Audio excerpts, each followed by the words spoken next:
Hi beautiful subscribers, welcome back to our channel CV vlogs. ఏంటి ఇది రెడ్గా ఉందనుకుంటున్నారా? Blood అని అనుకుంటున్నారా? బ్లడ్డేనండి, ఇది మటన్ బ్లడ్. మీరు ఎప్పుడైనా మటన్ బ్లడ్తో కర్రీ తిన్నారా? తినుంటే కింద కామెంట్ చేయండి. నేనైతే 2-3 టైమ్స్ అయితే తిన్నాను, చేశాను. అందుకే మీకు కూడా చూపిస్తే బాగుంటుందని ఈరోజు ప్రిపేర్ చేస్తున్నాను. మార్నింగ్ మటన్కి వెళ్తే బ్లడ్ ఉందని చెప్తే బ్లడ్ అయితే తీసుకొచ్చారనమాట. ఇది మొత్తం కలిపి 50 రూపీస్ 100 రూపీస్ తీసుకున్నారు. దీనికి మీ దగ్గర దీని కాస్ట్ ఎంత అనేది కామెంట్ చేయండి. దీన్ని అయితే బాగా క్లీన్ చేసుకున్నాను. మరీ ఎక్కువ సార్లు క్లీన్ చేసుకోకండి. క్లీన్ చేసిన వెంటనే అయితే కట్ చేసుకోండి. కట్ చేయకుండా ఉంచేస్తే అది అలాగా కరిగిపోతూ ఉంటుందన్నమాట. ఇంకా ఎక్కువగా నేను 2-3 టైమ్స్ కడిగేసి ఉంచేయడం వల్ల వాటర్ లాగా అయిపోయింది బ్లడ్ మొత్తం. ఇప్పుడు దాన్ని మొత్తాన్ని అయితే నేను ఇలాగా చేతులతోనే మ్యాష్ చేసేస్తున్నాను, పిసికేసాను అనమాట. మీకు క్యూబ్స్ లాగా కావాలనుకుంటే కట్ చేసుకోవచ్చు. నేనైతే చేత్తోనే మొత్తాన్ని కలిపేసాను అనమాట.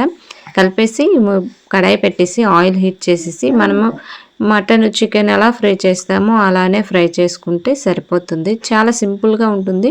టేస్ట్ మరీ అంత ఇది కాకుండా నార్మల్గా బాగుంటుంది తినడానికైతే. ఆనియన్స్ ఫ్రై చేసుకున్నాను. తర్వాత అల్లం వెల్లుల్లి పేస్ట్ ఎప్పటికప్పుడే దంచేసి వేస్తేనే దేనికైనా టేస్ట్ బాగుంటుంది. అందుకనేసి దంచేసి అయితే వేసేసాను. ఇదంతా బాగా ఫ్రై అయిపోయాక ముందు మనం కట్ చేసుకున్న అదే బాగా మ్యాష్ చేసుకున్న మటన్ బ్లడ్ని అయితే వేసేసి కలిపేస్తున్నాను.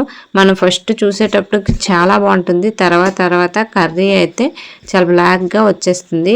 దీని కూర అయితే బాగుంటుంది. మరీ నోటికి అంత టేస్ట్ అనిపించదు, నార్మల్గా అయితే ఉంటుంది. నాకైతే అలానే అనిపించింది. 2-3 టైమ్స్ తిన్నాను కాబట్టి.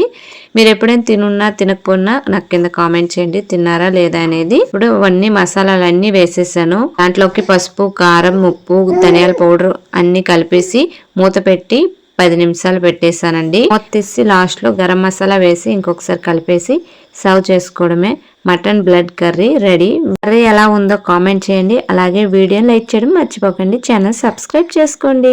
బాయ్.